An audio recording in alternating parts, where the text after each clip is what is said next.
Fellow demons, I have been looking over some of our human files, and it is cause for concern. We may have underestimated God and his creations. There are billions of humans now, and we have still managed to keep the majority in sin. There are too many humans. 50% of human reproduction is a result of teenage pregnancies, fornication and adultery. I think that would make us responsible for the high population. So we have created a problem that we need to fix. All over the world, murder and suicide rates have increased. Homosexuality and bisexuality is also very popular, even in some churches. I think the record should show a massive decline in human reproduction. For every human who dies or gets converted to a contrary lifestyle, 100 more are born globally. We need to do more. If I may, adolescents spend 1,500 hours watching television and only 900 in school annually. By the time a child finishes elementary, he would have seen 10,000 murders. This figure would double by the end of high school.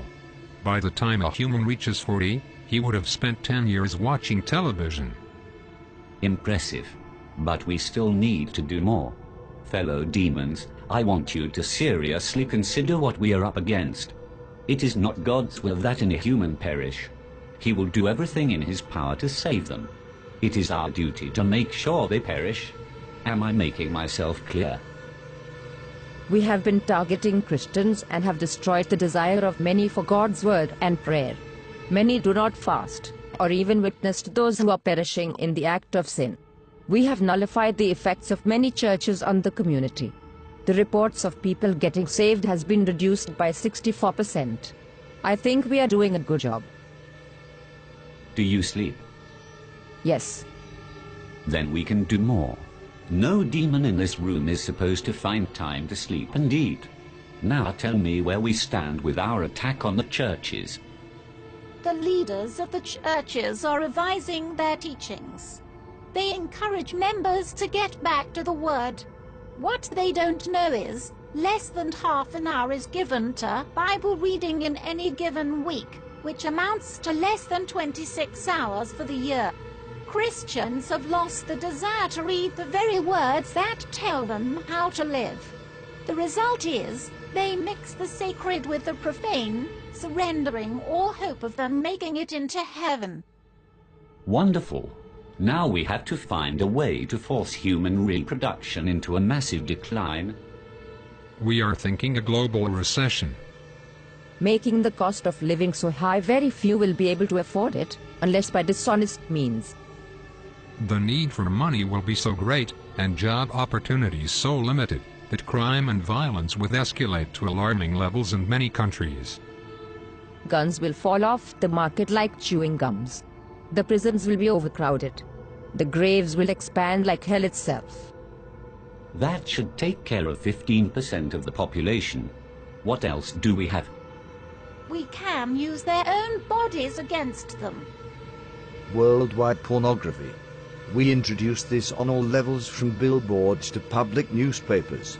We make pornography an occupation, a career. We will make pornography freely accessible by everyone. It will become a way of life for many, a secret door to pleasure. Nudity is marketable. It is 80% of the population's interest. We start from the mild. A star girl in the daily newspaper, wearing nothing at the top.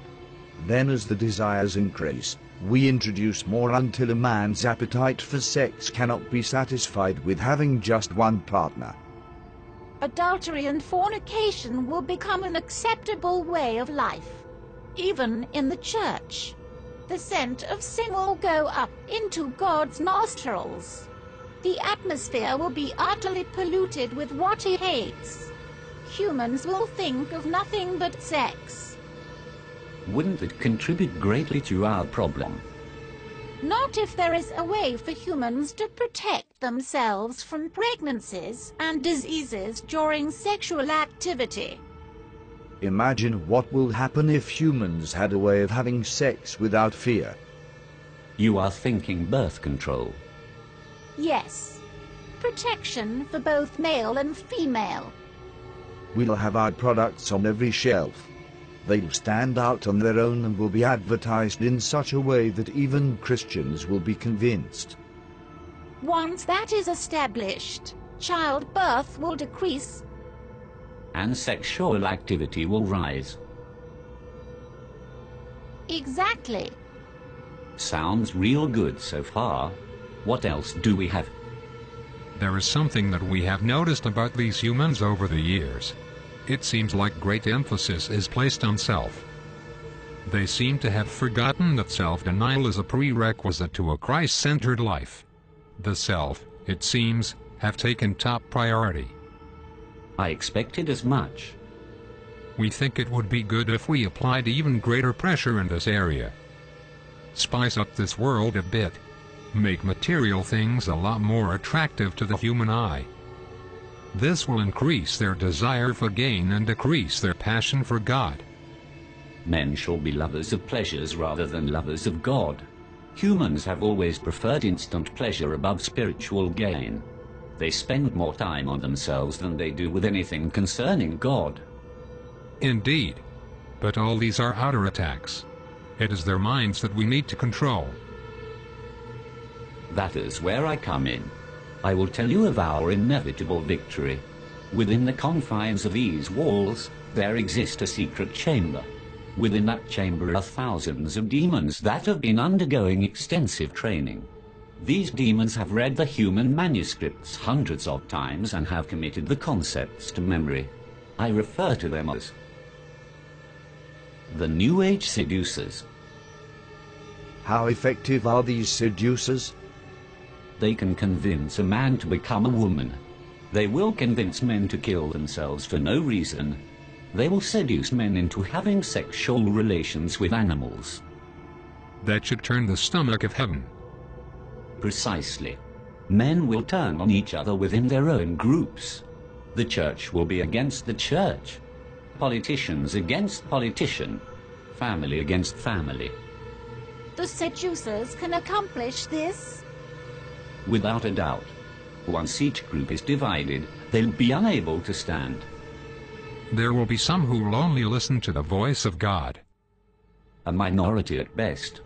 Humans no longer see the need to protect their minds, thanks to our influence through the media. They entertain every thought, every fantasy, and every lust. Many don't know who they are, or whose they are, and that is a great advantage for us. On top of that, there has been a significant decline in prayers and the sincere study of the Holy Scriptures. We have the advantage. Our powers increase as we draw closer to the end. It is time we exact our revenge on God for kicking us out of heaven by sending as many humans to hell as we possibly can.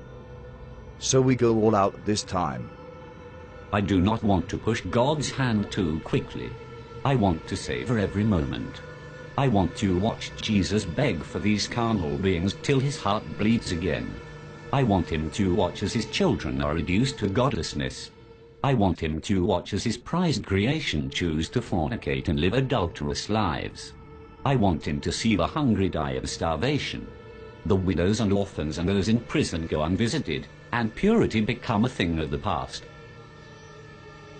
I want him to witness a 12-year-old giving birth to a child, and I want him to watch his precious believers spending hours before the television watching our programs and listening to our music and taking just a minute to brush the dust from their Bibles, while spending hours on Facebook and Twitter.